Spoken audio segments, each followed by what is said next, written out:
মহতরম দোস্তর বলবো আজি সবে বরাত রাতে এই নামে প্রসারিত প্রচুর গোটা উপমহাদেশত এই নামে খুব বিস্তার সবে বরাত।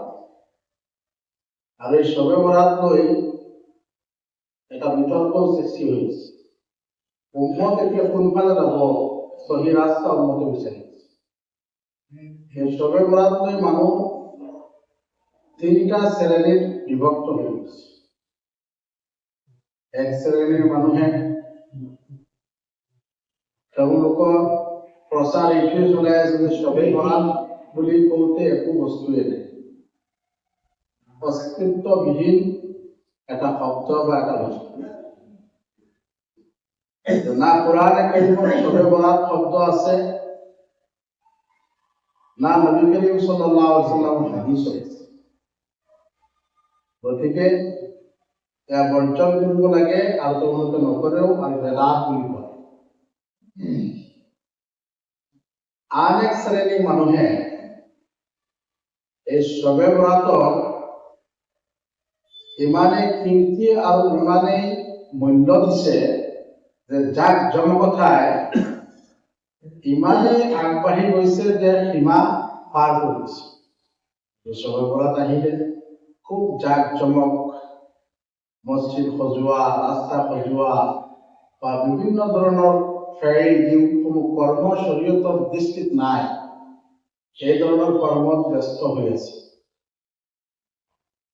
আৰ ৩ নম্বৰ এটা শ্ৰেণী যি তেওঁলোকে সবে বরাতক না ইনকার করেছে না খুব জাঁকজমকভাবে পালন করেছে। এই ৩ শ্রেণীয়ে উম্মতে মুহাম্মদী বিভক্ত হয়েছে। এটা সঠিক রাস্তা কোনটা, তার সমাধান ইয়ার ওপৰতেই আহি আছে। প্ৰথম যিসকলে কয় যে সবে বৰাত বুলি কওঁতে একো বস্তুৱে নাই, হাদিস শৰীফত আৰু কোৰআনে কাৰিমত আৰু যিসমূহ লাইলাতুল নিসফি মিন শাবান বুলি যিসমূহ ঠাইত হাদিস আছে, এই হাদিসসমূহ তেওঁলোকৰ মন্তব্য যে সকলো হাদিস জয়ীফ হয়। জয়ীফ মানে দুৰ্বল। তো প্রথমতে আমি সবে বরাত শব্দটো পাবো। সবে বরাত দুটি শব্দ। সব মানে রাতি, ফার্সি শব্দ। সব মানে সব শব্দটো হৈছে ফার্সি, তার অর্থ হৈছে রাতি। বারাত এটো শব্দ আরব, তার অর্থ হৈছে কোনো বস্তুৰ পৰা মুক্তি পোৱা। মুক্তিৰ ৰাতি বুলি কয়। দুইটাৰ অৰ্থ যদি একত্ৰিত কৰা যায় কি হ'ব? মুক্তিৰ ৰাতি। এই সবে বৰাত এই দুটি শব্দ কোৰআনত নাই, হাদিসত নাই। এই কথাটো ঠিকই, কিন্তু এই দুটি শব্দৰ জায়গা এই ৰাতেৰ পৰিচয় কি? লাইলাতুল নিসফি মিন শাবান, শাবান মাহৰ 15 তাৰিখ ৰাতি, অৰ্থাৎ ৰাতি ইসলামিক হিসাব মতে আগত থাকে। 14 তাৰিখ দিন গৈ যিটো ৰাতি, এইটো 15 তাৰিখৰ ৰাতি, অহাকালি 15 তাৰিখ। যেনে আমি নমাজ পঢ়ি তেতিয়া এই নমাজ শব্দটো যে আমাৰ মাজত খুব প্ৰিয় আৰু প্ৰচাৰিত এই শব্দ, নমাজ শব্দটো কোৰআনত আছে জানো? হাদিসত আছে জানো? নাই। নমাজৰ স্থানত কোৰআন আৰু হাদিসৰ পৰিভাষা ইয়াক কয় সালাত। যেনে আমি ৰোজা বুলি কোৱা, অনুভৱ ৰোজা মাহ আহি আছে। ৰোজা শব্দটো কোৰআনে কাৰিমত নাই, নবী কৰিম সাল্লাল্লাহু আলাইহি ওয়াসাল্লামৰ হাদিসতো এই শব্দ নাই। রোজার পরিবর্তে হাদিসের পরিভাষা আর কোরআনে কারিমের পরিভাষা ইয়াক কয় সওম নাইবা সিয়াম। তো মাহতরম দোস্ত বুজুর্গ, এতিয়া নমাজ কোরআনত নাই, রোজা কোরআনত নাই, হাদিসত নাই, সেইবুলি কি আমি ৰোজা আৰু নমাজ নপঢ়িম নেকি, নধৰিম নেকি ৰোজা, নমাজ নপঢ়িম নেকি? আৰে এইটো এটা ভাষা, এইটো উপমহাদেশৰ এইটো ভাষা, ফাৰ্চী ভাষাৰে এইখিনি কোৱা হৈছে। তাৰ মেইন মকচুদ যে নমাজ দিয়ে আমি অন্য বস্তু বুজোৱা নাই, নমাজ দিয়ে আমি এই কথাই বুজাইছো চলা, নমাজ দিয়ে চলাটো বুজাইছো, ৰোজা দি সব বা সিয়ামকে বুজাইছো। অনুৰূপভাৱে সবে বৰাত দিয়ে আমি মুৰাদ লৈছো লাইলাতুল নিছফি মিন শাবান, শাবান মাহৰ 15 তাৰিখত, এইটো মুৰাদ লৈছো। এইটো ভাষা, ইয়াক লৈ আচলতে বিতৰ্ক আহিব নালাগে। দুই নম্বৰ কথাটো হ'ল তেওঁলোকে যিটো কয় যে জয়ীফ হাদিস, নবী করিম সাল্লাল্লাহু আলাইহি ওয়াসাল্লামৰ হাদিসে মুবাৰকা সমূহৰ মাজত লাইলাতুল নিছফি মিন শাবান, আজিৰ ৰাতিৰ ফজিলত সম্পৰ্কে হয় জয়ীফ হাদিস আহিছে, কিন্তু সহিহ হাদিসও আছে। সহিহ হাদিসও আজিৰ ৰাতি সম্পৰ্কে আছে, মই আপোনালোকৰ আগত আনিছো, তাৰ আলোচনা লৈ যাম। প্ৰথম কথাটো আমি হাদিসৰ এই ভাগখিনি বুজিলো। সাধাৰণতে হাদিসক তিনিটা ভাগে বিভক্ত কৰা হৈছে। হাদিস মানে নবী কৰিম সাল্লাল্লাহু আলাইহি ওয়াসাল্লামৰ জবান মুবাৰকৰ বাণী, আৰু এই তিনিটা ভাগে বিভক্ত হৈছে। এক নম্বৰ সহিহ হাদিস, হাদিসুন সহিহ। দ্বিতীয়তে হাসান পর্যায়ের হাদিস, হাদিসুন হাসান। আর 3 নম্বর জয়ীফ হাদিস। এই তিনিটা ভাগে নবী করিম সাল্লাল্লাহু আলাইহি ওয়াসাল্লামের হাদিস কিয় বিভক্ত করা হয় প্রশ্ন ওঠে।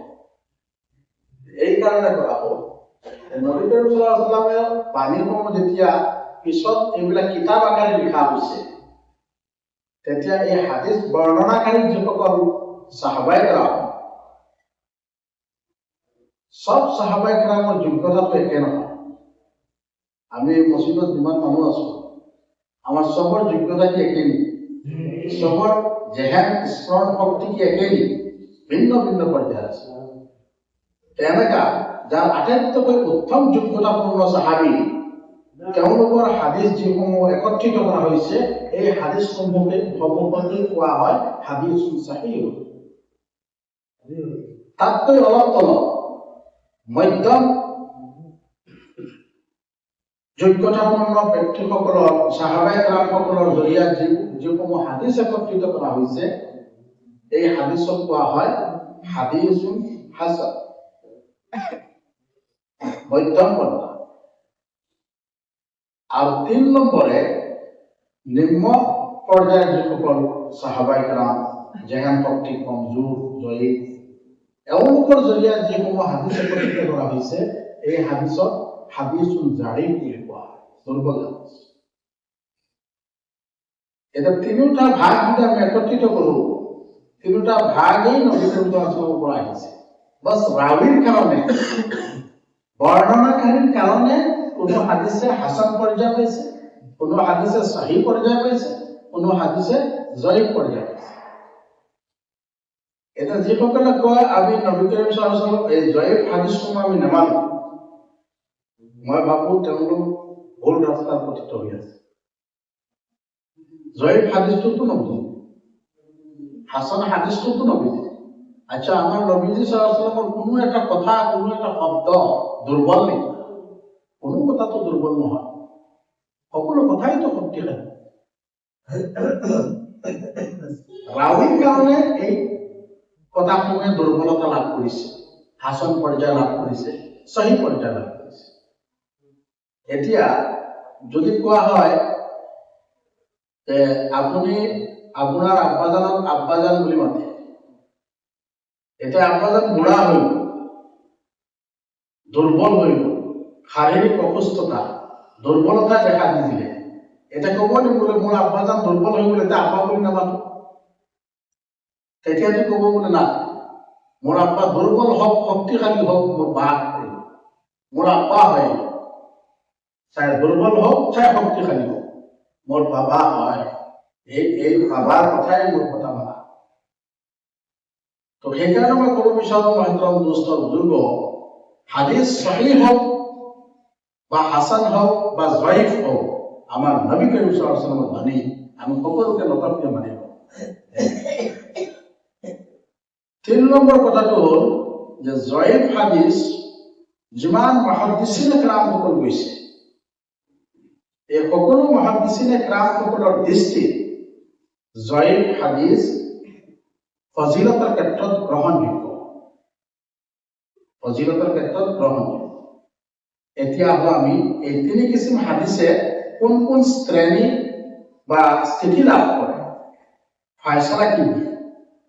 প্রথম যেসমূহ সহিহ হাদিস, এই সহিহ হাদিসৰ কাম তেতিয়াহে আহে যেতিয়া আকীদা সম্পৰ্কীয় কথা আহে। আকীদাৰ কথা যেতিয়া আহে, শৰীয়তৰ কথা, বিশ্বাসগত কথা, তেতিয়া কিন্তু সহিহ হাদিসে ইয়াৰ স্থিতি নিৰ্ণয় কৰে। হাসান পৰ্যায়ৰ হাদিসসমূহে আমলৰ স্থিতি নিৰ্ণয় কৰে। যে আজি নমাজ পঢ়িব লাগিব, ৰোজা ৰাখিব লাগিব, নাৰাখিলে গুনাহ হ'ব, নমাজ নপঢ়িলে গুনাহ হ'ব, এই চূড়ান্ত পৰ্যায়ৰ ফয়সালা দিছে এই হাসান পৰ্যায়ৰ হাদিসে লাগিব। এই সিদ্ধান্ত ল'বলৈ হবে বা সঠিক পৰ্যায়ৰ হাদিস। আৰু ফজিলতৰ স্থিতি গ্ৰহণ কৰে জয়ীফ হাদিসে, তাৰ মানে মুস্তাহাব। যে যদি আপুনি ফজিলতৰ কথা কৈছে যে 2 ৰাকাত নামাজ যদি আপুনি 2টা বজাত উঠি পঢ়ে, তেতিয়াহ'লে ফৰ এক্সাম্পল দিছো আৰু যে আপুনি 500 সওয়াব পাব, নপঢ়িলে যে গুনাহ হ'ব এই কথাটো কোৱা হোৱা নাই। যদি আপোনাৰ ইচ্ছা, যদি 2টা বজাত টোপনি ক্ষতি কৰি 2 ৰাকাত পঢ়িব পাৰে, 500 নেকি লাভ কৰিব, নপঢ়িলে কোনো লোকচান, কোনো গুনাহ নাই। এইটো হৈছে জয়ীফ হাদিসৰ স্থিতি গ্ৰহণ। এই হৈছে হাদিসৰ 3টা ভাগে 3টা কাম। তো মহতৰম দোস্ত বুজুৰ্গ, এতিয়া নবী কৰীম সাল্লাল্লাহু আলাইহি ওয়াসাল্লামৰ যিসমূহ হাদিস জয়ীফ হাদিস আর কওয়ি হাদিস আর হাসান পর্যায়ের হাদিস, এই জয়ীফ, সহিহ আর হাসান এই কথাটো কোনে কয়? নবীজিতো কোৱা নাই। নবীজিতো কৈ যোৱা নাই বোলে এই হাদিসটো জয়ীফ আৰু এই হাদিসটো শক্তিশালী সহিহ, এই হাদিসটো হাসান পৰ্যায়েৰ হাদিস। নবীজিতো এই বিভক্ত কৰা নাই। এই বিভক্ত কোনোবা এজন ইমামে কৰিছে, হয় ইমাম বুখারী রহমতুল্লাহ আলাইহি করেছে, নাইবা ইমাম মুসলিম রহমতুল্লাহ আলাইহি করেছে, নাইবা ইমাম বাইহাকি, নাইবা ইমাম যাহাবি, নাইবা ইমাম আলবানী, কোনোবা এজন ইমামে তো এয়া রায় দিছে যে হাদিস সহিহ, নাইবা এই হাদিস হাসান, নাইবা এই হাদিস জয়ীফ। এতে যিসকলে জয়ীফ হাদিস লৈ বিতৰ্ক কৰে, আটাইতকৈ চমৎকাৰ কথা হ'ল তেওঁলোকে কোনো ইমামেই নামানে। তেওঁলোক হৈছে আহলে হাদিস, তেওঁলোক অকল হাদিসৰ ওপৰত আমল কৰে। আৰু এই হাদিসটো আহিব সহিহ হাদিস তেওঁলোকে যে আমল কৰে, সহিহটো ক'লে কোনে? কোনোবা এজন ইমামে কৈছে, তেওঁলোকেতো কোনো ইমাম নামানে। জয়ীফ হাদিসটো কোনোবা এজন ইমামে কৈছে, তেওঁলোকেতো কোনো ইমামেই নামানে, তেতিয়াহ'লে কেনেকৈ মানে? এয়া তেওঁলোকৰ ডাঙৰ প্ৰমাণ। অথচ আজি যে লাইলাতুল নিসফি মিন শাবান, শাবান মাহৰ 15 তাৰিখৰ ৰাতি যে ফজিলতৱালা ৰাতি, এই কথাটো আহলে হাদিসৰ যিজন এজন সৌদি আলিম, খুব ডাঙৰ উচ্চ পৰ্যায়ৰ উলামা নাছিৰুদ্দিন আলবানী ৰহমাতুল্লাহ, যাৰ নাম শুনিলে চমকি উঠিছে, তেওঁ কিন্তু গैर মুকাল্লিদ আছে। মইতো ওৱান ৰেকৰ্ডেই কৰিলোঁ, পৃথিৱীৰ ওলামাই জানে। তেওঁ বহু হাদিসৰ কিতাপ লিখিছে। লাষ্টত হাদিসৰ কিতাপসমূহৰ মাজত হাদিসুত তাহৰীম, হাদিসুত তাহজীব, জয়ীফ হাদিস এটা ভাগ কৰি এখন কিতাপ লিখিছে, আৰু সহিহ হাদিস এটা ভাগ কৰি এখন কিতাপ লিখিছে। হাদিছৰ তাহৰীৰ কিতাবত তেওঁ দেখিছোঁ তেওঁ লাইলাতুল নিছফি মিন শাবানৰ সহিহ হাদিছ বুলি গ্ৰহণ কৰিছে নাছিৰুদ্দিন আলবানী। এতিয়া যদি আমাক কয় ভাই নাছিৰুদ্দিন আলবানীয়ে এই হাদিছ সহিহ বুলি কৈছে, নাছিৰুদ্দিন আলবানী ৰহমাতুল্লাহ আপোনালোকৰে ইমান, তেওঁতো এই হাদিছ সহিহ বুলি কৈছে লাইলাতুল নিছফি মিন শাবান অর্থাৎ সবে লাইলাতুল শাবানৰ 15 তাৰিখ ৰাতি ফজিলতপূৰ্ণ ৰাতি এই কথাটো তেওঁ কৈছে। তো দ্বিতীয় কথাটো হ'ল মাত্ৰাত বস্তু বুজুৰ্গ আমি এই ৰাতি কি কৰিম এতিয়া? মই জয়ীফ হাদিছৰ কথা বাদ দিলোঁ, সহিহ হাদিছৰ দ্বাৰা প্ৰমাণিত কথাবিলাক কওঁ যে এই যিটো মাহ, এই মাহ নবী কৰীম সাল্লাল্লাহু আলাইহি ওয়াসাল্লামে কৈছে শাবান হৈছে মোৰ নিজৰ মাহ আৰু ৰমজান আল্লাহৰ মাহ। এই হাদিছটো সহিহ, গোটেই মাহৰটো ফজিলত আছে। শাবান হৈছে ৰমজান মুবাৰক মহিনাৰ মুকদ্দমা, আৰম্ভ, ৰমজানৰ কাৰণে তৈয়াৰী প্ৰস্তুতি এই মাহত। নবী কৰীম সাল্লাল্লাহু আলাইহি ওয়াসাল্লামে এই গোটেই মাহটোতে ৰোজা ৰাখিছিলে, লাষ্টৰ ফালে দুই এটা ৰোজা এৰি পেলাই। এই কথাটো সৰ্ব ইমামসকলে একমত। ইয়াৰ পিছত তাৰপিছত এতিয়া আহে যে লাইলাতুল নিছফি 15 তাৰিখ ৰাতিটো আমি কি কৰিম? ইয়াৰ যিসমূহ হাদিছ আছে মেক্সিমাম জয়ীফ, ফজিলতৰ ক্ষেত্ৰতো আমি যদি একতলাফ নহয় তেতিয়াহ'লে মানিলেও আপত্তি একো নাই, কিন্তু এই ৰাতি ফজিলতৱালা ৰাতি তাৰ সহিহ হাদিছ দুটি মই আপোনালোকক এটা হাদিছ হ'ল যে ইমাম ইবনে হাব্বান রাহমাতুল্লাহ আলাইহি লিখিত হাদিছ, কিতাপখনৰ নাম হৈছে আস-সহিহ। এই কিতাপত যিমান হাদিছ আছে সব সহিহ। তেওঁ এটা ইবাৰত আনিছে যে যিকৰু মাগফিরাতিল্লাহ জাল্লা ওয়া আলা ফি লাইলাতিন নিছফি মিন শাবান লিমান শাআ মিন খালকিহি ইল্লা মান আশরাকা বিহি আও কানা বাইনাহু ওয়া বাইনা আখিহি শাহনা। যে আল্লাহ সুবহানাহু ওয়া তাআলা তুমি এই হাদিসৰ আগতে এবাৰ কৈছে যে আল্লাহ সুবহানাহু ওয়া তাআলা শাবানৰ 15 তাৰিখ ৰাতি তামাম পৃথিৱীৰ ফালে মুতাৱাজ্জহ হয় আৰু হৈ পেলাই সকলো বন্দাসকলক মাফ কৰি দিয়ে, খালি দুই শ্ৰেণীৰ মানুহক এৰি পেলাই। এক শ্ৰেণীৰ মানুহক যে শিৰিক কৰনেওয়ালা, যিসকলে আল্লাহৰ লগত কোনো বস্তু মিলাই লয়, শিৰিক কৰি লয়, আমি সবেই জানো শিৰিক গুনাহ। আৰ আন প্ৰকাৰ মানুহ হৈছে যে অবাইনাহু আকিহি শাহনা, যে নিজৰ মাজতে এজনে আনজনৰ লগত বিদ্বেষ সৃষ্টি হয়, কাজিয়া ফসাদ হিংসা বিদ্বেষ এইসমূহ পয়দা করনেওয়ালা। এই দুই শ্ৰেণীৰ মানুহ বাদ দি পেলাই সকলো মানুহক আল্লাহ তাবাৰক ওয়া তাআলা মাফ কৰি দিয়ে। এই ইবাদতৰ লগত তেওঁ সংযুক্ত ৰাখি পেলাই তেওঁ হযৰতে মুআজ বিন জবাল ৰাদিয়াল্লাহু তাআলা আনহুৰ পৰা ৰিৱায়াত এটি হাদিছ তমহিদ কৰিলে যে ইয়াত্তালিউল্লাহু তাআলা ইলা খালকিহি ফি লাইলাতিন নিছফি মিন শাবান ফায়াগফিরু লিজামি'i খালকিহি ইল্লা লিল-মুশরিকি আও মুশাহিদ। যে হযরতে মুআজ বিন জবাল রাদিয়াল্লাহু তাআলা আনহুর পৰা রিওয়ায়াত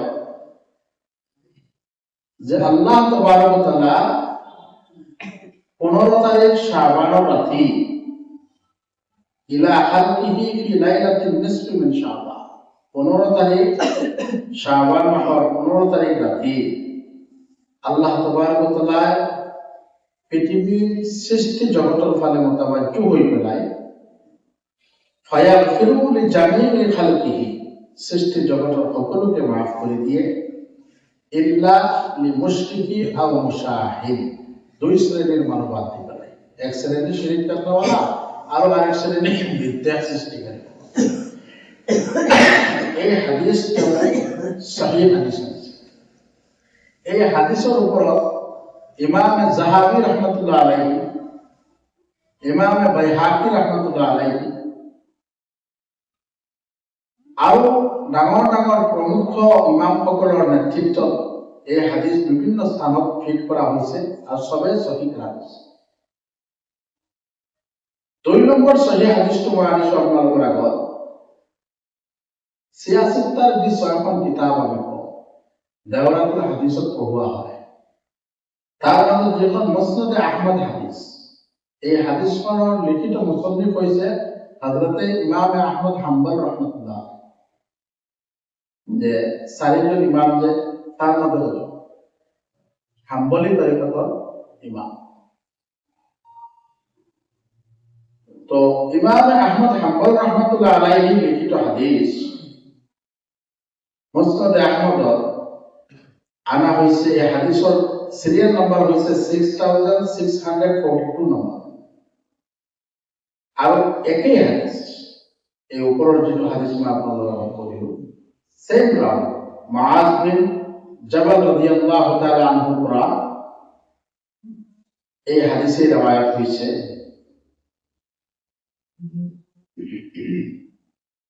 আর লাস্টত গৈ পেলাই এই হাদিস সিলসিলা সনদসমূহ টানি গৈ পেলাই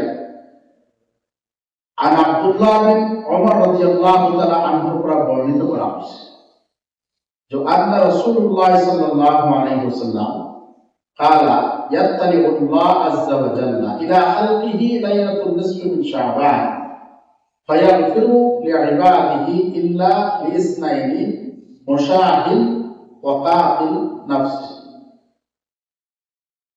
আল্লাহ তাবারক ওয়া তাআলা লাইলাতুল নিসফি মিন শাবান রাতি तमाम বান্দাসকলের বলে মুতাওয়াজ্জু হয় আর সকলকে মাফ করে দিয়ে সির্ফ 2 শ্রেণীর মানুষ এড়িয়ে ফেলে। এক শ্রেণীর মানুষ হইছে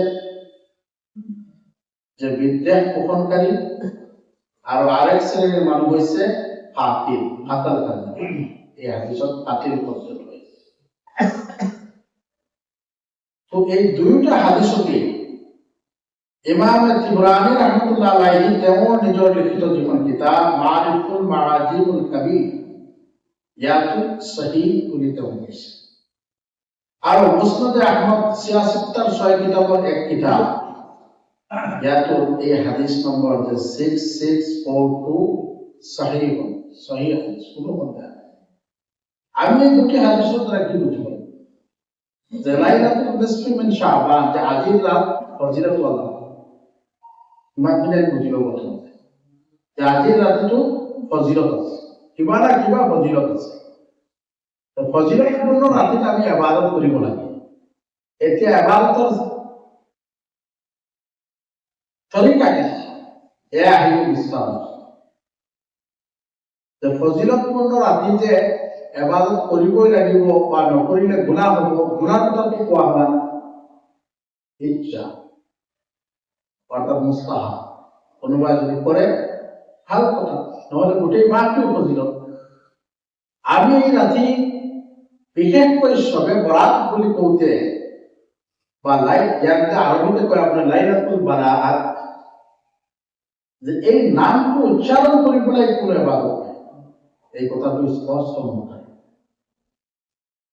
যেনে আপুনি যদি 2 রাকাত নামাজ পঢ়িব বিচাৰে যে নওয়াইতু সাল্লিয়া লিল্লাহি তাআলা রাকাতে সালাতিল লাইলাতুল বারাআত নফল মুতাওয়াজ্জাহ লা বালা বা সবে বারাআত বালা, এই নাম লৈ পেলাই কোনো নামাজ নাই। আম দিন হিচাপে অন্য দিনত যেনেকা নৱাফিল পঢ়িছো সেই অনুৰূপভাৱে আজিও নৱাফিল পঢ়ি। হ্যাঁ, আজিৰ ৰাতিটো গুৰুত্বপূৰ্ণ ৰাতি, ফজিলত ওয়ালা রাতি। গতিকে আম রাতি যেনেকা 2 রাকাত নামাজ পড়িছো, আজিও পড়ি গুরুত্বপূর্ণ হওয়ার কারণে সওয়াব বেশি। ইমানেই কথা। আজির রাতি বলে কোনো নতুন কোনো তসবিহ আজির রাতির নাম লৈ পাঠ করা এও নাই। আজির রাতি বলে কোনো ইবাদত সিলেকশন করা হোৱা নাই। অতীতত যেনেকা আমি সদায় কৰি থাকো সেইখিনি কথা, সেইখিনি কৰিব লাগে, নতুন কোনো ইবাদত নাই। ডেইলি যেনেকা তাহাজ্জুদেৰ নামাজ পড়ো আজিও পড়ো, ডেইলি ঈশাৰ পিছত যেনেকৈ তসবি লওঁ আজিও লওঁ, ডেইলি যেনেকৈ জিকিৰ কৰোঁ আজিও কৰোঁ। যদি এনেকৈ কৰোঁ তেতিয়াহ'লে কোনো আপত্তি নাই, ইয়াত সুন্দৰ কথা। দ্বিতীয়তে, আজি ৰাতি লাইলাতুল বাৰাআত বা শবে বৰাত বুলি এক আলগ এটা দৃষ্টি নজৰেৰে চোৱা বা জাকজমকতা সৃষ্টি কৰা, এয়াও কিন্তু শৰীয়ত সম্মত নাই, নবীজিৰ সুন্নতত নাই। যেনে আজি ৰাতি হালুৱা বনোৱা, চেনি বনোৱা নাই, শৰীয়ত নাই। চেনি বনায়, আজিকালি বহু জায়গাত এৰি দিছে, কিছু কিছু জায়গাত বনায়। আগতে আমাৰ ঘৰতো বনাইছে, মোৰ মনত আছে। ঘৰত আগতে আম্মাহঁতে ৰুটি আৰু হালুৱা বনায় আৰু কয় ৰুটিৰ চাহ, আৰু মই নিজে ৰুটি খাইছোঁ। আজিকালি নবনায় বাৰু, ৰুটিৰ চাহ বুলি কয়। মই চো ৰুটিৰ চাহ চব ঘৰে ঘৰে ৰুটি বনায়, কিন্তু কোনো ধৰণৰ চেনি নাই শৰীয়ত। যিহেতু মোক কৈছে যে স্পষ্টীকৰণ দিবলৈ, মই ভুলি কথাখিনি কৈছোঁ। আজিৰ দিনত কোনো চেনি নাই, ভাত আৰু দাল, শৰীয়ত সম্মত নাই। দ্বিতীয়তে, আজিৰ ৰাতি জমাত একত্ৰিত হৈ পেলাই নৱাফিল ইবাদত কৰা শৰীয়ত সম্মত নাই। ইনফৰাদী আমল, আপোনাৰ ব্যক্তিগত আমল, আৰু ব্যক্তিগত আমলসমূহ মসজিদতকৈ ঘৰত কৰা বেছি ভাল। মসজিদত যদি কৰে আপত্তি নাই, কিন্তু মসজিদৰ আদবৰ খিলাফ যাতে নহয়। এখন মসজিদ হয় জন্নতৰ টুকুৰা, ইয়াত আহি যদি আপুনি আদবৰ খিলাফ কৰে তেতিয়াহ'লে আপুনি স্বভাৱতকৈ গুনাহৰ অংশীদাৰ বেছি। তেনে মই মসজিদৰ ভিতৰত আহিলোঁ ৰাতিটো ইবাদত কৰাৰ কাৰণে, ইয়াত দুনিয়াবী কথা পতা, মসজিদৰ ভিতৰত দুনিয়াবী কথা পাতিলে কি হয় জানে? সহি হাদিছৰ দ্বাৰা হয় যে নিজৰ গুনাহসমূহ এনেকা ধ্বংস হয় যেনেকৈ জুয়ে কাঠ জ্বলাই গুচি বনাই, এনেকা ধ্বংস কৰিব। এইখন দুনিয়াদাৰী কথা পতা কাম নহয়, ইয়াত অনলি ইবাদত, অন্য একো নাই। ৰাতি যেতিয়া আমি একত্ৰিত হম, বিভিন্ন ধৰণৰ কথা ওলাই যায়। যদি এনেকে শৰীয়ত বিৰোধী কোনো কথা কৰ্ম মসজিদত চলি থাকে, তেতিয়াহ'লে হযৰত মাওলানা আশৰাফ আলী থানভী ৰাহমাতুল্লাহ আলাইহি কিতাবত লিখিছে যে এই মসজিদৰ পৰা দূৰত্ব বজাই ৰাখি নিজৰ ইনফৰাদী আমলখিনি কৰক, কমসে কমটো বন্দা গুনাহৰ পৰা আছে। নৱাফিল ইবাদত কৰিলে আপত্তি নাই, কিন্তু শৰীয়তৰ ভিতৰতে কৰিব লাগিব। এই কথাটো আমি বুজি পালো যে আজিৰ দিনত কোনো শ্ৰেণী নাই, কোনো হেৰি নাই, জাকজমকতা নাই। প্ৰতিদিন যেনেকৈ কৰি আছো ইবাদত, অনুৰূপভাৱে আজিও কৰিব। 2 নম্বৰ প্ৰশ্নটো আহে, আমি কবৰস্থান জিয়াৰত কৰিব যাওঁ, এয়াও ইনফৰাদী আমল। তাত যে জিয়াৰতত আজি যাবই লাগিব কোনো জৰুৰী নহয়। তবে কবৰস্থান জিয়াৰত কৰা মানাও নয়, কিন্তু শৰীয়তেৰ হুদুদেৰ ভিতৰত থাকি কৰিব লাগে। যদি দেখা যায় কবৰস্থানৰ আদব খিলাফ হৈছে, তাত খুব ভিড় সৃষ্টি হৈছে আৰু বিভিন্ন ধৰণৰ অযথা কথা বতৰা তাত হৈছে, পান গুটকা ইত্যাদি বিভিন্ন ধৰণৰ খাদ্য তাত চলি আছে, তেতিয়াহ'লে বুজা গ'ল তাতো শরীয়ত বিৰোধী কৰ্ম বন্দাই কৰি আছে। সেইকাৰণে আশৰাফ আলী থানভী ৰাহমাতুল্লাহ আলাইহি প্ৰথম ইমদাদুল ফতোয়া এই কিতাপত মই লিখিছোঁ, প্ৰথম কৈছিলে যে কবৰস্থানত যোৱা সুন্নত, পিছত উলামাসকলৰ লগত মশলা কৰি পেলাই কৈছে যে এই ধৰণৰ শৰীয়ত বিৰোধিতা যদি কৰ্ম তাত নিহিত হৈ আছে, তেতিয়াহ'লে কবৰস্থানৰ পৰা দূৰত্ব বজাই তাত নাযাব। এয়া হৈছে স্পষ্ট। এতিয়া কবৰস্থানত যদি যায় ইনফৰাদী আমল, জৰুৰী নহয়, সুন্নত ওয়াজিব ফৰজ একো নাই। আজিৰ ৰাতিৰ ইবাদত সুন্নত ওয়াজিব ফৰজ একো নাই, মুস্তাহাব। যদি কৰে ভাল, নকৰিলে লোকচান একো নাই। 3 নম্বৰ কথাটো আহে যে অহাকালি যে আমি ৰোজা ৰাখিম, ইয়াৰ ওপৰত হাদিছে বা শৰীয়তৰ দৃষ্টিভংগী কোৱা হয়। অহাকালিৰ যে ৰোজা, এই ৰোজা ৰাখা মুস্তাহাব। এই মুস্তাহাব হোৱাৰ কাৰণ দুটি। এটা হৈছে যে গোটেই মাহটোতে ৰোজা ৰাখিছিলে নবীজিয়ে, লাষ্টৰ 2-4 দিন আমি সহিহ হাদিছৰ দ্বাৰা প্ৰমাণিত। সেইকাৰণে আজিৰ দিনটো কালিৰ দিনটোতো এই মাহৰ এটা দিন, এই এটা কাৰণে ৰাখিলো। দ্বিতীয়তে নবী করিম সাল্লাল্লাহু আলাইহি ওয়াসাল্লামে এইটো সহিহ হাদিস কৈ আছো যে নবী করিম সাল্লাল্লাহু আলাইহি ওয়াসাল্লামে সাহাবায়ে কেৰামসকলক মিশকাতুল মাসাবিহ নামৰ কিতাপত 235 পৃষ্ঠা এই হাদিসটো আছে যে নবী কৰিম সাল্লাল্লাহু আলাইহি ওয়াসাল্লামে সাহাবায়ে কেৰামসকলক প্ৰশ্ন কৰিলে, ও মোৰ সাহাবাসকল, হাল তাদৰি হাদিহি লাইলা লাইলাতুল নিসফ মিন শাবান, আজি যে ৰাতি 15 তাৰিখ রাত্রি, এই রাত্রি সম্পর্কে তোমালোকে কিবা অবগত নি, জানানি? সাহাবা কেরামসকলে বলেছেন, নাজানো ইয়া রাসূলুল্লাহ, আপনি বলে আজি হইছে লাইলাতুল নিসফ মিন শাবান, শাবান মাসের 15 তারিখ রাত্রি, আর এই রাত্রি বনি আদম অর্থাৎ আদম আলাইহিস সালামের সন্তান সকলৰ ইবাদত তুরফাউ ইবাদা, এই ইবাদতসমূহ আল্লাহ তাবারক ওয়া তাআলার দরবারে পৌঁছায় দিয়া। আমি এই হাদিসটো সহিহ হাদিস কলো। এটা আমি কালি রোজা রাখিছো এই কারণে, এই উক্তি যে যেহেতু যদি আজি রাতি আমার ইবাদত সমূহ পৌঁছাই দিয়া হয়, ইবাদতৰ মাজত শ্রেষ্ঠ দরজা হইছে যে রাতি কিয়াম করা আর দিনত রোজা রাখা। রাতি ইবাদত করিলে হারাম হয়ে পেলাই, আর দিনত যদি রোজা রাখো তেতিয়াহলে এই রাতির ইবাদতখিনি রোজায় মজবুতিতা বঢ়ায়। কেলে বলা হয় যে রাতি আমি ইবাদত কৰিলো, নমাজ পঢ়িলো, তসবিহ ললো, ইত্যাদি ললো, মানুহে দেখিলে ইয়াত ৰিয়া সৃষ্টি হোৱাৰ সম্ভাৱনা থাকে, অহংকাৰ সৃষ্টি হোৱাৰ সম্ভাৱনা থাকে। কিন্তু ৰোজা ইল্লা ওয়াহিদুন ইবাদা, ৰোজা এনেকা এটা ইবাদত যে তাত অহংকাৰ বোলা বস্তুটো নাই। 12 ঘন্টা 13 ঘন্টা পানী নাখায়, ভাত নাখায়, কোনো বস্তু নাখায়, কোনো পাগল নাখায়, হয় না? তার মানে তাক মানুহক দেখাই পেলাই কোনো 12-14 ঘন্টা ভোকা নাথাকে। বোঝাগল একমাত্র এই রোজা রাখা হয়েছে আল্লাহ তাবারক ওয়া তাআলার সন্তুষ্টির কারণে, তাত রিয়া সৃষ্টি নহয়। যেতিয়া আমি রাতি ইবাদত কৰিলো, দিনত ৰোজা ৰাখিলো, তেতিয়া আমাৰ ইবাদতখিনি মজবুত হৈ গল। আৰু আজিৰ এই ইবাদতসমূহ মহান ৰব্বুল আলামিনৰ দৰবাৰত গৈ পৌঁছিব, রোজাদার হারতে গৈ পৌঁছব। এই উক্তির দুটি উক্তির কারণে অহাকালী রোজা রাখা মুস্তাহাব। মুস্তাহাব মুস্তাহাব শব্দটো মই বারবার এই কারণে রিপিট কৰিছো, অন রেকর্ড হৈ আছে তো, পিছত কম বুলি ইমান সুন্নত বুলি কৈ দিলে নেকি, জরুরি বুলি কৈ দিলে নেকি? মুস্তাহাব মানে কি?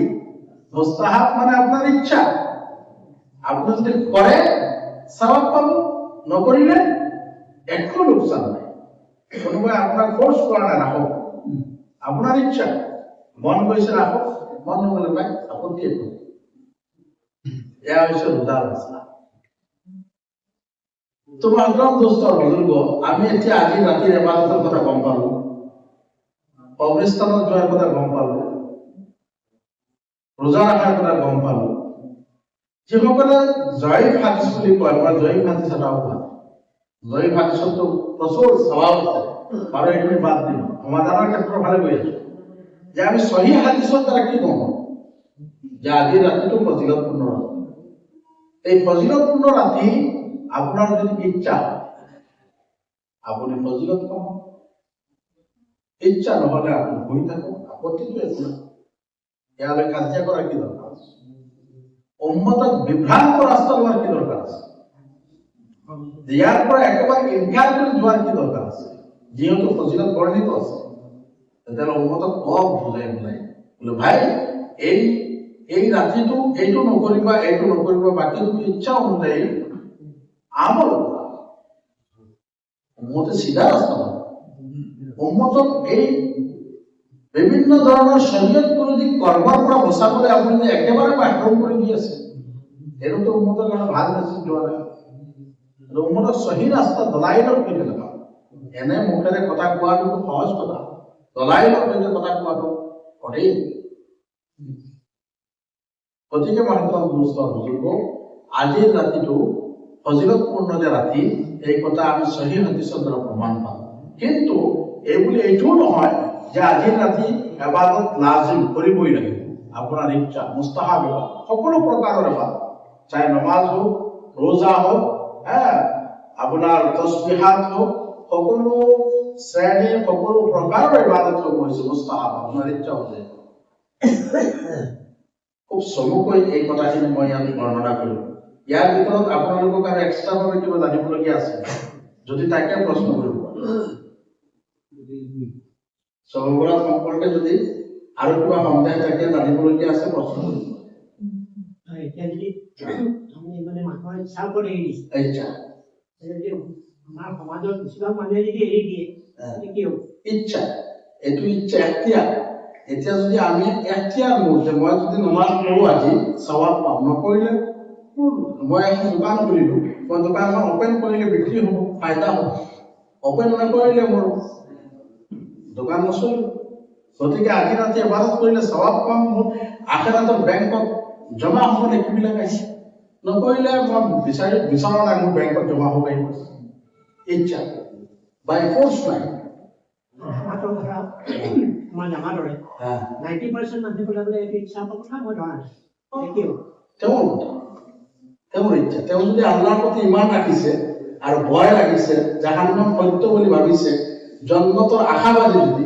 কাৰণ আল ইমানু বাইনাল খৌফি ওয়াৰ ৰিজা ইমান সেই বস্তুটোকে কোৱা হয় যে আল্লাহৰ প্ৰতি ভয় থাকিব লাগিব আৰু জন্নতৰ প্ৰতি আশা থাকিব এইটোৰ নাম হৈছে ইমান এতিয়া যদি জমাটো 90% মানুহে কয় যে এইটো ইচ্ছা ইমান চাব কৈছে ইচ্ছা কৰিলে কৰি নকৰিলে না কৰিলে সৱাব পাম নকৰিলে না সেইটোতো ইমান চাব কৈছে ইমান চাবে যে ইচ্ছা কৰি পেলাই ব্ৰেক কৰি দিছে পুলিচ তো ইয়াত মৰা নাই ইচ্ছা কৰিলে সৱাব পাব নকৰিলে একো নাপায় গতিকে এতিয়া যদি সৱাবৰ আশাবাদী হয় কোনোবা ফায়দা কৰিব বিচাৰে তেতিয়াহ'লে নাই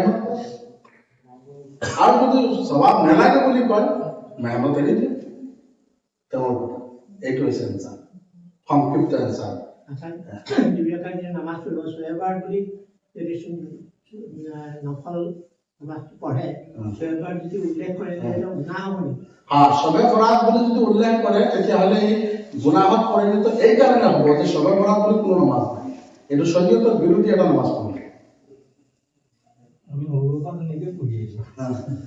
সবে বৰাত কোনো নামাজ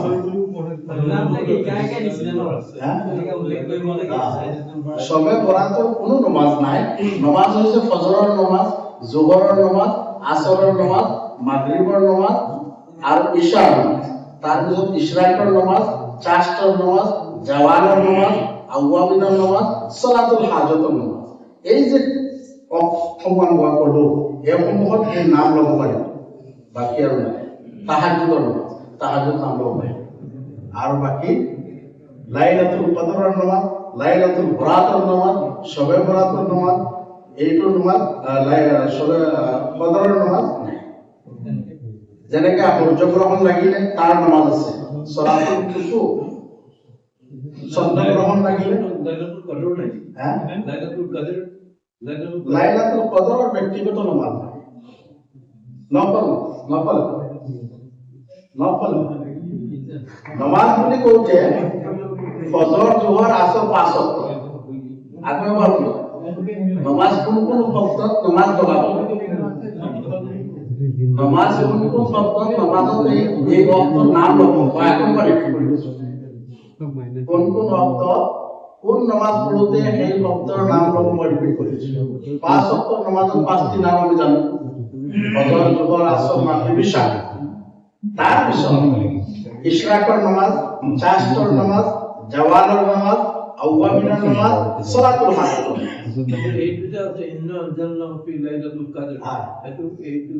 ইন্না আনজালনাহু ফি লাইলাতুল কাদর মানা তার মানে আল্লাহ তাবারক ওয়া তাআলা এই লাইলাতুল কদরের রাতে সম্মানিত এই রাতে এই রাতে কোরআন নাযিল করেছে এই বলি রাতের নামে নামাজ নাযিল করা কোরআন নাযিল করেছে তার কারণে এই রাতের নাম দিয়ে কোনো নামাজ আনে এই পাঁচটি অক্টর পিছত পাঁচটা হলো তার পিছত সূর্য গ্রহণের নামাজ আছে চন্দ্র গ্রহণের নামাজ আছে সলাতুল কুসুফ সলাতুল কুসুফ এনেকে যিসমূহ নাম আহিছে য'ত নাম ল'ব লাগে লাইলাতুল কদৰ বুলি কোনো নামাজ নাই লাইলাতুল বৰাত বুলি কোনো নামাজ নাই তাহাজ্জুদৰ নাম লৈ নামাজ আহিছে তাহাজ্জুদ নফল এইটো হৈছে স্পষ্ট কথা মধ্যস্থ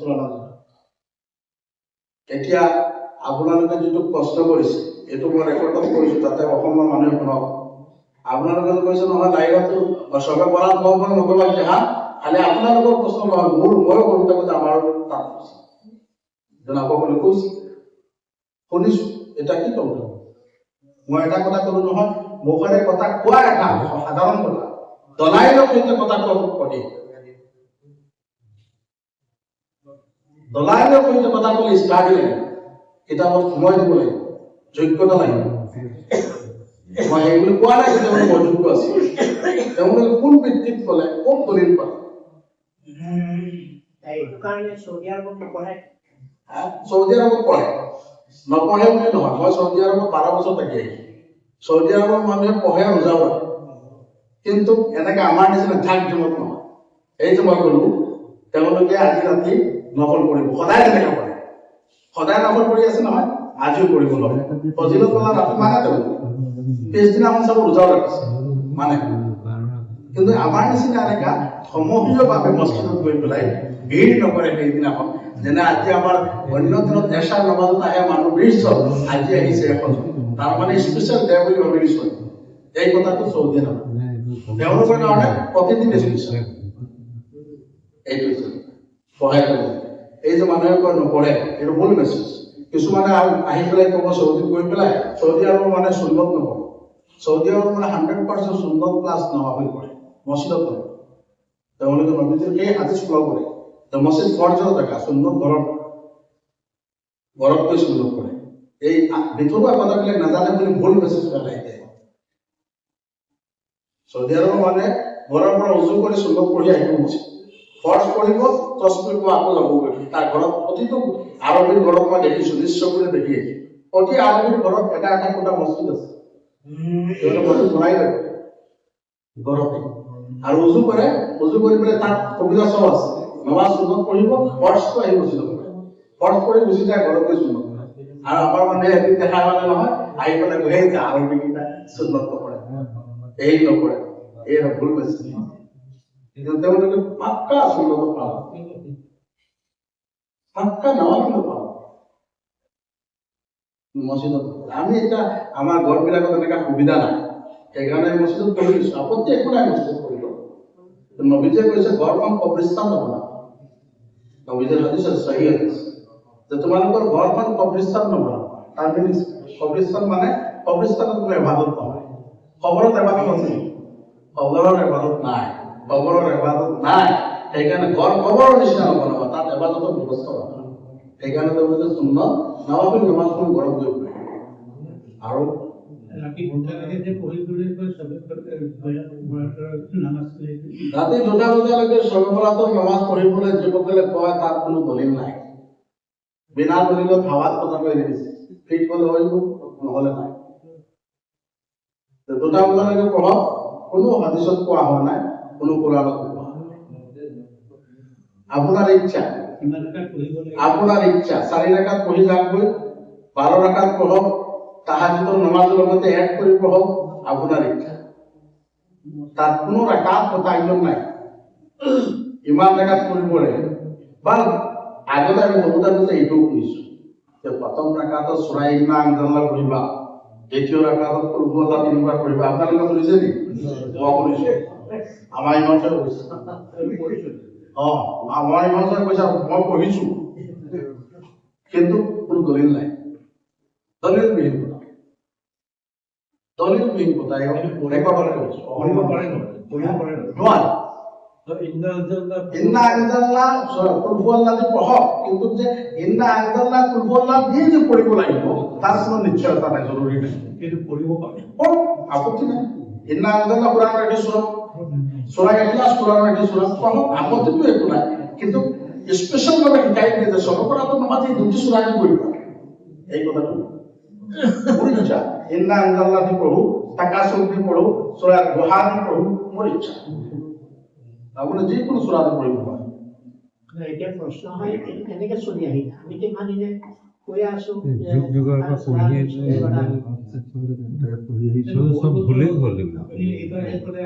ইমামসকলেতো এইটো কথাই কৈ আহিছে, সদায় সদায় ৱাজতো এইটো কথাই কয় না আমি যে এতিয়া আপুনিও কৈ গৈছে না এতিয়া মই কৈছো আপোনালোকৰ প্ৰশ্ন উত্তৰ দিছো মই ইয়াত যিমান বছৰ হৈছে কোনো বছৰে মই কোৱা নাই যে ছবে বৰাতৰ নমাজ ছবে বৰাত নকল বুলি কওঁ আপোনালোকে প্ৰতি বছৰ মই কৈছো নে প্ৰতি বছৰ মই কৈ দিওঁ ছবে বৰাত নহয় নকল প্ৰথম বছৰ কওঁ নে নাই মই প্ৰতিবাৰে কৈ দিওঁ মই কেতিয়াও কোৱা নাই এই কথা আপোনালোকে প্ৰমাণ কৰিবলৈ বিচাৰিব মই অন ৰেকৰ্ডে কৈ আছো কেতিয়াও মই কোৱা নাই সৰ্বপ্ৰথম নমাজ মোৰ এটা নীতি আছে মই সমাজত কিছু কথা ক'লে সমাজে মানে বেয়া পায় এইবুলি যে সব কথা নকৈ পেলাই কিছু কাটি যাব লাগে সেই কাটাকুটি কৰোঁতে মই কিন্তু মোৰ নিজৰ গান বচাই থাকোঁ এই এটা নীতি আছে যিটো কাৰণে মই ফচি যাম যে কিয়ামতৰ ময়দানত সেইটো কাম মই ভুল নকৰোঁ মই কেতিয়াও কোৱা নাই যে লাইলাতুল বৰাত সবে বৰাত বুলি নকৰিয়ত কেতিয়াও কোৱা নাই 10 বছৰ কেতিয়াও কোৱা নাই আমি সদায় তেনেকে কৰো আজিও তেনেকে কৰিম বা সদায় যেনেকে আছে তেনেকুৱাই দিম বুলি যদি ভাবি পালে চাই তেনেহলে এই ৰাতিৰ বিষয়টো কিতাপত আহিছে গুৰুত্ব আছে বুলি কৈছে ফজিলত আছে গুৰুত্ব আছে বহুত বেছি ফজিলত আছে বহুত কথা আহিছে তো এই মানুহৰ মানে আপুনি এই গুৰুত্বৰ বিষয়ে অকমান কওক যিটো কাৰণে মানুহে ভাবক যে মই সদায় যদি 2 ৰাকাত পঢ়িছো আজি 4 ৰাকাত পঢ়ো 8 ৰাকাত পঢ়ো কিহৰ কাৰণে পঢ়িম বেছিকে কিহৰ কাৰণে পঢ়িম এই ওপৰত অলপ গুৰুত্ব দিলে ভাল হ'ব এই হাদিছটো মই পঢ়িছিলো যে সহিহ হাদিছ যেটো পঢ়িছিলো যে মুসনাদ আহমদৰ যেটো হাদিছ আন আব্দুল্লাহ বিন উমৰ ৰাদিয়াল্লাহু তাআলা আনহু পৰা riwayat أن رسول الله صلى الله عليه وسلم قال يطلع الله عز وجل إلى خلقه ليلة النصف من شعبان যে শাবানের 15 তারিখ রাতে আল্লাহ তাবারক ওয়া তাআলা तमाम সৃষ্টি জগতৰ মানুহৰ ফালে মুতৱজ্জহ হৈ থাকে আৰু হৈ পেলাই মানুহক কি কৰে সকলো মানুহক মাফ কৰি দিয়ে सिर्फ 2 ধৰণৰ মানুহ 2 শ্ৰেণীৰ মানুহ বাদ দিয়ে এক হৈছে বিদ্যাকাৰী আৰু শিৰিক কাৰনামা আৰু এই হাদিসত আহিছে বিদ্যাকাৰী আৰু ফাদল কাৰনামা এই পন্থাটো বাদ দি পেলাই সকলো মানুহক মাফ কৰি দিয়ে এই হাদিসত সহিহ বুজা গ'ল যে আজি ৰাতি আল্লাহ পাকে মাফ কৰাটো এই হাদিসৰ দ্বাৰা আমি সহি প্ৰমাণিত হ'ল যেটা সহি প্ৰমাণিত পালো এই হাদিসটো যোৱাকালি ৰাতিৰ কাৰণে কোৱা নাই অহাকালি ৰাতিৰ কাৰণে কোৱা নাই আজি ৰাতিৰ কাৰণে কোৱা হৈছে সেইকাৰণে এই ৰাতি সহি হাদিসৰ দৃষ্টিত আপুনি আকীদা বিশ্বাস ৰাখি পেলাই আজি ৰাতি ইবাদত কৰক আল্লাহ তাবাৰক ওয়া তাআলা মাফ কৰক আগ্ৰহতা জনাওক যে যি হাদিস আছে যে আজি ৰাতি তো আল্লাহ পাকে নিশ্চয় মাফ কৰিব নিশ্চয়তা আছে এই নিশ্চয়তা পাব এই সহি হাদিস বুজিব নাই এই সহি হাদিসৰ দ্বাৰা আমি নিশ্চয়তা আহিব এতিয়া এই কথাবোৰ কিয় ওলালে আগত যে নোলালে এইবোৰ কথা আগতে আমি ইমান বছৰ পঢ়িলো ইমান দিনে ক'তো নোলালে আমি তেনেকে পাৰ কৰি দিলো আজি এতিয়া মোৰে ইমান বছৰ বয়স এতিয়া নতুনকৈ এতিয়া যে ওলালে এতিয়া এইটো কিয় এতিয়া ওলালে আগতে কেনেকৈ ওলালে আচলতে এই নতুন ইছলামতো বিভিন্ন ধৰণৰ শিক্ষা হৈ আছে আৰু হাদিসত আছে 72টা শিক্ষা হ'ব আৰু এটা শিক্ষা জন্নতত যাব এই হাদিসটো আছে আৰু বিভিন্ন সময়ত বিভিন্ন শিক্ষাই জন্মগ্ৰহণ কৰি আছে আৰু এই উম্মতৰ মাজত গুমৰাহীৰ ফালে উম্মত যাব কিন্তু উম্মতক চিধা ৰাস্তা দেখানেৱালা এলিমৱালা মানুহ থাকিব গতিকে বিতৰ্কবিলাক ফেহলি কৰি আছে লাহে লাহে আগতে সহজ সৰল মানুহ আছিল ইমান বিচৰা নাই যোনে যি কৰিছে এবাদত কৰিছে আজিকালি আৰু এইটো আছে নহয় কৰিব খাসকৈ মাৰি দিব 1 মিনিটতে কথা গোটেই ৱাৰ্ল্ডত পেলি যাব আৰু নহয় টেকন'লজিৰ যুগ গতিকে কথাবিলাকো এনেকৈ ওলাই আছে এইটোৱেই কথা আগতে এইবিলাক নাছিল এতিয়া যেতিয়া বিতৰ্ক হেৰি গ'ল এতিয়া মই স্পষ্টীকৰণ দিবলৈ পাইছোঁ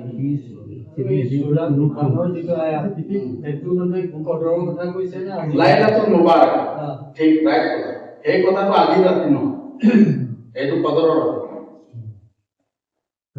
লাইলাতুল মুবাৰাক যে সূৰা দুখানত যে কোৱা হৈছে এই কথাটো সবে বলাত তাত নিয়ম নাই এইটো লাইলাতুল সবে বরাতের কারণে সহি হাদিস এই দুটা আমরা আনিছো যে মত বাস ফজিলত আছে এগুলি লাইলাতুল কদরের নিচিনা না কোরআনত তো নাই হাদিস লাইলাতুল কদরের কথা কিন্তু কোরআনত আহিছে আরে লাইলাতুল কদরের লগে সবে বরাতের তুলনাই নাই লাইলাতুল কদর তো স্পেশাল